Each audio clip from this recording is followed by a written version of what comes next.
नमस्कार दोस्तों, मैं राजेश ददानी एडवोकेट आज आपके साथ डिस्कस करने जा रहा हूं बेटे का अपने पिता की प्रॉपर्टी में क्या हक होता है। दोस्तों, सबसे पहले मैं आपको ये बात बताना चाहूंगा कि किसी भी बेटे का अपने पिता की सेल्फ एक्वायर्ड प्रॉपर्टी में किसी भी तरह का कोई हक नहीं होता।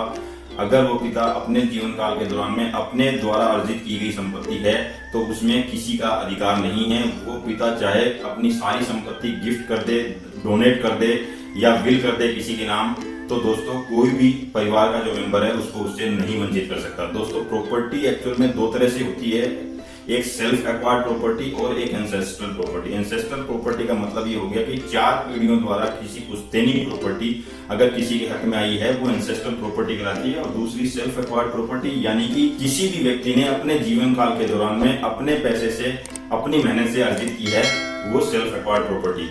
अब अगर दोस्तों पिता अपने जीवन काल में अपनी सेल्फ एक्वायर्ड प्रॉपर्टी किसी को भी देता है तो उसमें किसी का अधिकार नहीं है। लेकिन पैतृक जो संपत्ति है उसमें बच्चों का अधिकार जरूर है, लेकिन वो अधिकार भी तब है जब पिता की डेथ हो जाए, यानी पिता की मृत्यु हो जाए। पिता की जीवित काल तक वो भी जो है राइट क्लेम नहीं कर सकते।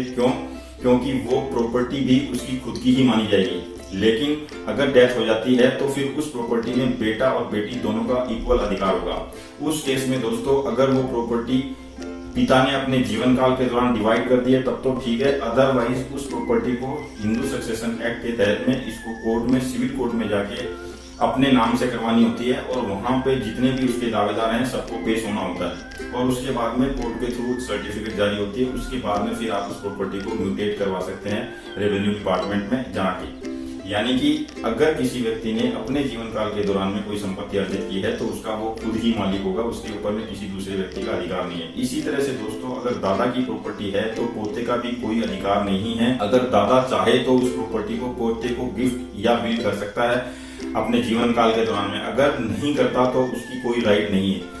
अगर मान लीजिए दादा की डेथ हो जाती है और वो प्रॉपर्टी इंटेस्टेट रहती है यानी किसी के नाम की हुई नहीं है दोस्तों, उस केस में पोते का राइट होता है, वो अपना राइट क्लेम कर सकता है। लेकिन वो राइट भी दोस्तों अपने पिता के थ्रू ही उसके पास में आएगा। यानी कि पहले दादा की जो प्रॉपर्टी है वो पिता के जितने भी भाई या बहन है उनमें डिवाइड होगी और उनके डिवाइड होने के बाद में जो पिता के पास में हक आता है उस हक का ही आगे उसको जो है ट्रांसफर होता है, अदरवाइज उसके वो ट्रांसफर नहीं होगा। तो यानी दादा की प्रॉपर्टी में भी पोते का राइट तभी है जब या तो दादा बिना विल किए डेथ हो जाए और वो प्रॉपर्टी पिता के पास आती है, उसके बाद पोते को मिलेगी, या फिर दादा अपने जीवन काल के दौरान में गिफ्ट या फिर विल पोते के नाम कर दे तो वो प्रॉपर्टी पोते के नाम हो सकती है। दोस्तों, एक महत्वपूर्ण बात और बताना चाहूंगा इसमें कि एंसेस्ट्रल प्रॉपर्टी में अगर मान लीजिए आपके पास में आती है वो प्रॉपर्टी किसी भी राइट से, तो अगर उस प्रॉपर्टी के ऊपर में किसी भी तरह से कोई स्टेट का कोई लोन है या सरकारी किसी भी तरह की कोई लायबिलिटी है दोस्तों, तो वो लायबिलिटी पहले उस प्रॉपर्टी से डिडक्ट होगी, यानी उस प्रॉपर्टी से उसका भुगतान होगा। उसके बाद जो बचेगी वो प्रॉपर्टी ही किसी भी व्यक्ति के हक में आएगी, अदरवाइज वो प्रॉपर्टी नहीं आएगी। क्योंकि वो प्रॉपर्टी पहली जो लायबिलिटी है वो भुगतान करना उसमें से जरूरी होता है। तो पैतृक संपत्ति में अगर कोई भी तरह के लोन वगैरह है तो पहले वो भुगतान होगा, उसके बाद जो बचेगा वो ही प्रॉपर्टी जो है डिवीजन में आएगी। इसमें दोस्तों दिल्ली हाईकोर्ट का एक बहुत लैंडमार्क जजमेंट है,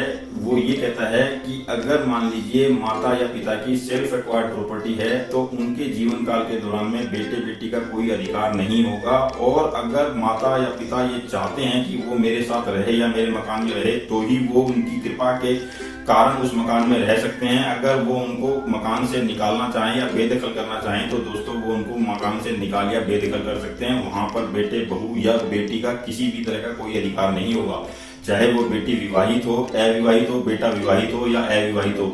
वो माँ और बाप की मर्जी यानी दया के ऊपर में उनके मकान में रह सकते हैं। उसी तरह से दोस्तों एक महत्वपूर्ण बात इसी सिलसिले में मैं और बताना चाहूंगा कि बेटी अगर विवाहित है या अविवाहित है, दोनों ही केस में पिता की संपत्ति में उसका बराबरी का अधिकार होता है। तो इस तरह से दोस्तों ये था आज का डिस्कशन बेटे की संपत्ति का बारे में कि बेटे को कितनी संपत्ति अपने पिता के प्रॉपर्टी से मिल सकती है और किस रूप में मिल सकती है।